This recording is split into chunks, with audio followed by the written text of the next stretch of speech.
पाकिस्तान से भारत की सरजमी पर टेरर एक्टिविटी करने वाले एक बड़े मॉड्यूल का खुलासा दिल्ली पुलिस की स्पेशल सेल ने किया है और इसमें 3 आतंकियों को गिरफ्तार किया है। एक बड़ी सफलता दिल्ली पुलिस को। हमारे साथ बात करने के लिए मौजूद हैं स्पेशल सेल के एडिशनल सीपी सर। क्या है, किस तरीके से ये मॉड्यूल काम करता था, जो आतंकी गिरफ्तार हुए हैं इनकी प्रोफाइलिंग क्या है और किस तरीके से आपने इनको गिरफ्तार किया? देखिए, 3 आदमी स्पेशल सेल की टीम ने अरेस्ट किए हैं। अगर आपने पीछे देखा हो तो पंजाब के कुछ पुलिस स्टेशंस पर ग्रेनेड अटैक्स हुए थे। लास्ट अटैक जो है वो अभी 25 नवंबर को गुरदासपुर सिटी पुलिस स्टेशन पे था। पीछे सिरसा में भी एक इंसिडेंट इस तरह का आया था जहां कुछ लोग पकड़ लिए गए थे और उनके पीछे शहजाद भट्टी काम कर रहा था। हमारी एक इन्वेस्टिगेशन में हमको लीड मिली थी स्पेशल सेल की टीम, जिसको डीसीपी अमित कौशिक और एसीपी कैलाश बिष्ट काम कर रहे थे। इनको लीड मिली थी और इसमें एक बड़ा इंपॉर्टेंट रोल प्ले किया था इंस्पेक्टर राहुल ने। इस टीम ने सबसे पहले आइडेंटिफाई किया प्रजापति को। विकास प्रजापति जो है ये दतिया का रहने वाला है, मध्य प्रदेश का। इसके पास से जब इसको रेड करके पकड़ा तो इसके पास से एक पिस्टल और 30 बोर की और 10 कार्टिजेस मिले और इसके मोबाइल डिटेल से इसके बाकी एसोसिएट्स का पता चला कि किस तरह से इन्होंने ग्रेनेड की डिलीवरी ली थी और ग्रेनेड आगे डिलीवर किए थे, जिसमें हरगुनप्रीत सिंह जो है वो इसके साथ था।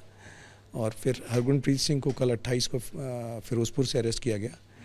आज उसी सिलसिले में एक आरिफ और फासिफ और फारिश जो लड़का है, इसको बिजनौर यूपी से अरेस्ट किया गया।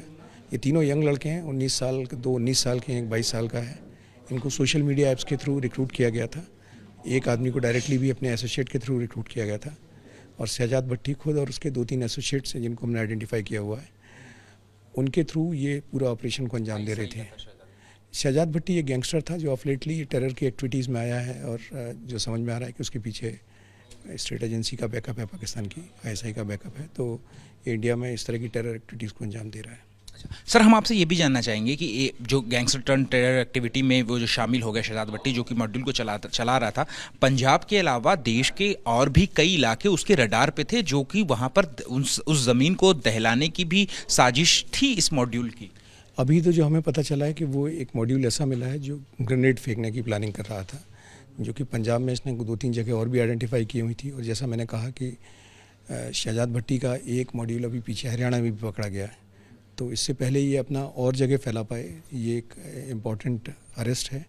और इस अरेस्ट से हमने इसके जो मॉड्यूल है इसके बाकी नोट्स को भी आइडेंटिफाई किया है, इसके बाकी एसोसिएट्स को भी आइडेंटिफाई कर लिया है। उनकी इन्फॉर्मेशन रिस्पेक्टिव स्टेट एजेंसी के साथ शेयर करके उनको भी अरेस्ट किया जाएगा और आगे ये हम समझते हैं कि इस घटना के बाद इसको प्रिवेंट किया गया है। अच्छा, मेरे 2 सवाल हैं सर। कि पहला सवाल ये है कि एक तो पंजाब में हमने जो टेरर एक्टिविटी देखी जिसका जिक्र आप कर रहे हैं, उसके अलावा खालिस्तान की तरफ से भी लगातार कोशिश की जाती है कि इस तरीके से माहौल को बिगाड़ा जाए। क्या कोई नेक्सस ISI जो बैग्ड शहजाद भट्टी है और खालिस्तान के भी कुछ लोगों से मिलकर के क्या कोई नेक्सस जो है, एक बड़ा नेक्सस सामने आया इस इन्वेस्टिगेशन में? देखिए, मैं आपको इस केस के बारे में बता सकता हूँ। आप काफ़ी स्पेकुलेट करने को कह रहे हैं। मैं ये कह रहा हूँ कि जो इस केस में सामने आ रहा है कि शहजाद भट्टी टेररिस्ट बन चुका है, टेरर एक्टिविटी में शामिल हो रहा है और वो पाकिस्तान ISI के बेहस पे हो रहा है और बाकी चीज़ें जो हैं वो सारी इन्वेस्टिगेशन का विषय है। एक आखिरी सवाल है सर कि गैंगस्टर लॉरेंस बिश्नोई के भाई अनमोल बिश्नोई, जिसको कुछ दिनों पहले ही भारत लाया गया, उसने भी अर्जी लगाई थी, जान खतरा बताया था शहजाद भट्टी से। क्या इसको लेकर के कोई पुख्ता जानकारी प्रिलिमिनरी इन्वेस्टिगेशन में निकली है कि शहजाद भट्टी का जो है अनमोल बिश्नोई से कोई कनेक्शन? अभी इस तरह की कोई बात इस इन्वेस्टिगेशन में नहीं आई है। शुक्रिया बात करने के लिए। तो देखिए, ये हैं एडिशनल CP स्पेशल सेल, जिन्होंने बताया कि किस तरीके से ये जो शहजाद भट्टी, जो कि ISI बैग्ड एक टेररिस्ट था, वो एक बड़ा मॉड्यूल जो है वो चला रहा था। और इसमें जो 3 गिरफ्तारियां हुई हैं, एक मध्य प्रदेश से, एक पंजाब से और एक यूपी के बिजनौर से ये गिरफ्तारियां हुई हैं। और लगातार इनकी कोशिश थी कि पंजाब के कई जगहों को पर इन्होंने टेरर एक्टिविटी को अंजाम भी दे दिया था और इसके अलावा कई जगहों की जो रेकी है वो भी कर रहे थे। कैमरा पर्सन रविश पांडे के साथ अहमद बिलाल, ABP न्यूज़, दिल्ली।